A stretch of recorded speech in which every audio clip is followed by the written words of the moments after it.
Hi everyone, it's Carrie, aka Nerdy Girl Crates, and welcome back to my YouTube channel. Today I'm going to talk about my review for Demon Slayer, the anime, Season 1. So if you have not watched it or haven't finished it yet, I would suggest cutting out now and coming back after you do because there will be spoilers, okay? Alright, you've been warned. So Demon Slayer is set in feudal Japan and focuses on the character of Tenjiro and his sister Nezuko. Now, Tanjiro is from a small mountain village, and his father had recently died, so he's become the breadwinner for the family. He goes out on these jobs every day to bring home food and money so his family can keep on going. And during one of these trips, he gets caught overnight by a resident and tells him not to head home yet because it's gotten dark and there's demons out there. And Tanjiro doesn't understand what he means by demons because he doesn't really believe they exist at this point. Well, when he finally does get home, he finds his family slaughtered, and it's apparent that it was a demon that did it.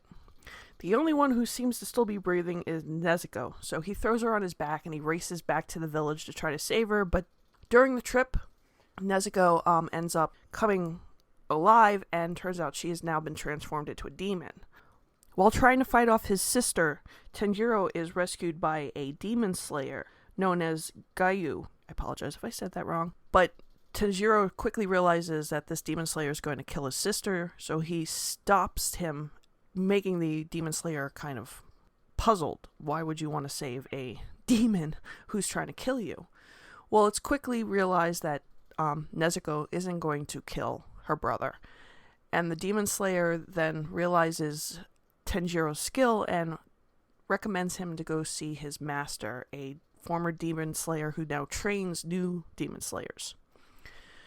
So the whole course of the anime, just like the manga, is Tanjiro trying to find a cure for his sister Nezuko, and he is training to be a demon slayer so he can hunt down the demon that turned her, or at least find the strongest bloodline connected to that demon so he can come up with an antidote.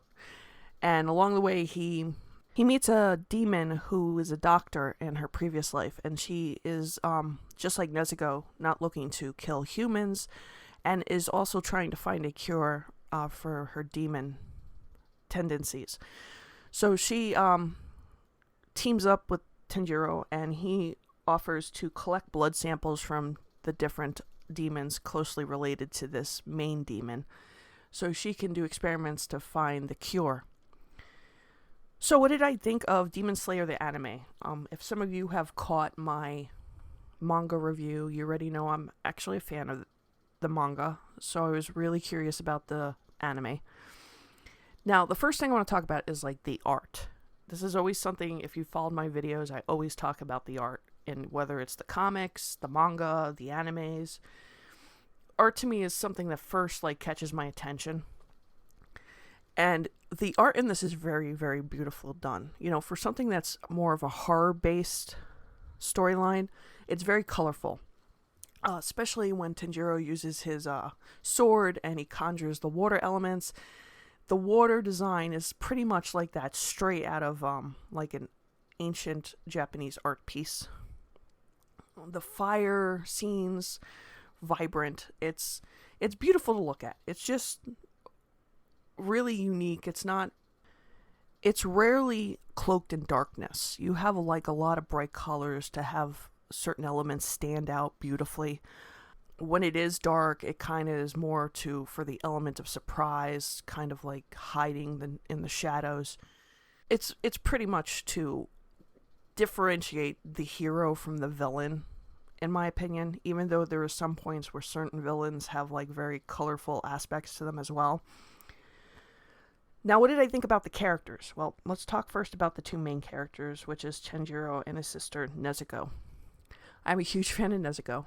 She brings a lot to the story without having to always be vocal. Like her expressions, that's how she's designed, and her bond with her brother.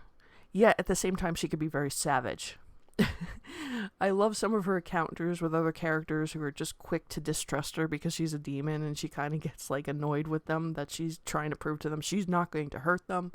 And then she gets mad when they do stuff like stab her, or like a scene later on when they get brought back to the headquarters of the demon slayers, and she's forced out of the box, and she's dealing with this one demon slayer who's a jerk, all around jerk, but you also understand where he's coming from. Her scrouching down in the box, just glaring at him, was hilarious. She's adorable, but like I said, her fighting skills are also like amazing. Tanjiro is like that sweet, very devoted big brother. He always sees the positive in everything, even in the very darkest of moments. He's always looking to see the good within the demons. He always feels more bad for their situation than he does have hatred towards them, especially after what happens with his family. He also prays for them every time he does kill them, hoping they'll move on to something better.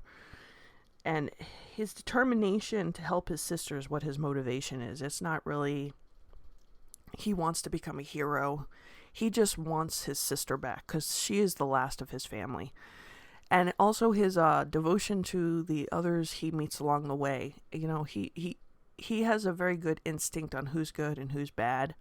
And he's willing to look past demon and see who's actually inside there. Is it really a bad, evil creature? Or is it a human still holding on for hope that they'll get their humanity back? Now, there are some other characters in here. You have the Hashira, who are the high-level demon slayers. And they are really interesting. First one you meet is pretty much Gaio, who saves Tanjiro in the first episode. Then you also meet Shinobu. I think I'm saying her name right.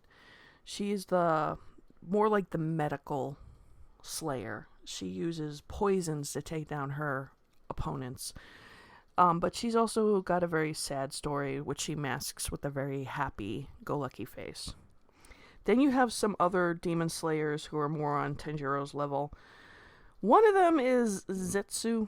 If you remember my manga review, I kept talking about there's this one character that's constantly annoying me, and he is, and I keep hoping that they do something to really redeem him, to give me a reason to really get behind him. Because he spends most of the time being a coward, screaming and crying for help. And you wonder, how the hell did this guy become a demon slayer? How did he pass the test and get here? He befriends Tanjiro during a mission, but Tanjiro is left to really do all the battling. I mean, Zetsu does step up at one point during this battle with the demon, but most of the time he's hiding behind people and he's crying, and you're kind of like, oh God, please give me a reason to like this guy, because right now he's just annoying me. And then there's another one, and I'm going to make an attempt to say this name, Inosuke. He's the one who wears the boar head.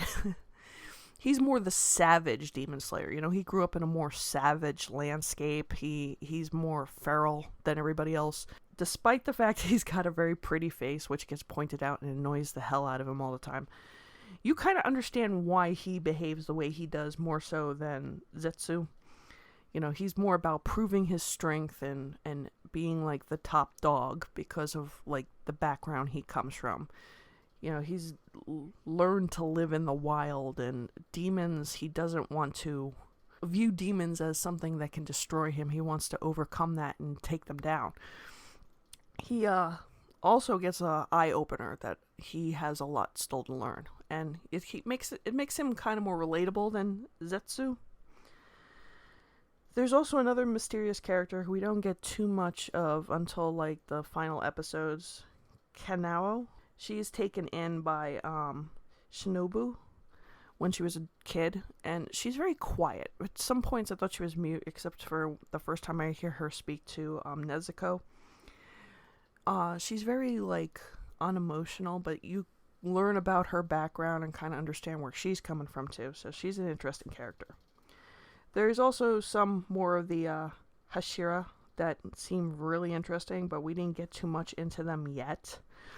I know there's the movies next, which I have lined up to watch. Now, for storyline, I like the story a lot. It's really good, but there is times, and just like what I said with the manga review, pacing. There's incidents where like you're really into the action sequence and you're like great, and then you have this slow down period where I feel at times it slows down a little too much between events. Especially near the end of the series, when Tanjiro and the other two end up at the Demon Slayer headquarters and they have to recover from injuries from a recent fight. It's nice to see them, showing them how vulnerable they are and how they have to work to get their way back. But after a while, it was kind of like lingering there. And I was like, okay, this is more about Tanjiro trying to unlock another ability. But I kind of felt like, okay, you know, for an ending of a series, I was expecting more of a cliffhanger, more of a battle royale of some type, like you normally would get with an anime. It just ends with them getting sent off to the mission that will be the movie. But I was kind of hoping a little bit more. I mean, you do get a little bit more with the demon and his followers, and you see how he's kind of like put off by the lower ranks of his legion. But I was hoping like a little more incentive to want to watch it for a second season. I'm going to continue on with the manga and watch the movie. I'm kind of hoping in season 2 that we get a little bit more into the depths of things, like we get more into the battles. Because the battle sequences are great. I really like them. I like how you see Tanjiro and the others trying to figure things out as they're fighting, because it's not just such a simple task, and Tanjiro is new to this and he still struggles, and there's moments where I think he's dead until somebody else comes along to save him, because he's not a Mary Sue. He's pretty much like, oh crap, what am I in? There's also hints about his dad. I was kind of saying, I think his dad might have been a demon slayer, or at least from a line of demon slayers. And I'm hoping they go into that with the next half and also in the manga. But overall, I mean, it's a good show. I do like it. I just hope they work on the pacing issues a little bit more and not focus too much on these slowed down moments where it seems at times a little irrelevant, except to like have slapstick moments with Zetsu. Yeah, he's not my favorite character. I just kind of see there's potential there for him. I just need more for me to like that one particular character. And there's so many other characters that have me interested, but so far you're just kind of introduced to them, so I'm hoping season 2 gets into the more, maybe even the movie. Again, the design to this was really beautiful. It's kind of takes like a storyline that's not exactly new, but does something really interesting with it. And I am going to continue the manga and I'm going to continue the anime. And I do enjoy it despite the some critiques I've had of it. But I'm hoping to see where this goes. I'm really looking forward to it. So tell me what you think. Have you watched Demon Slayer Season 1?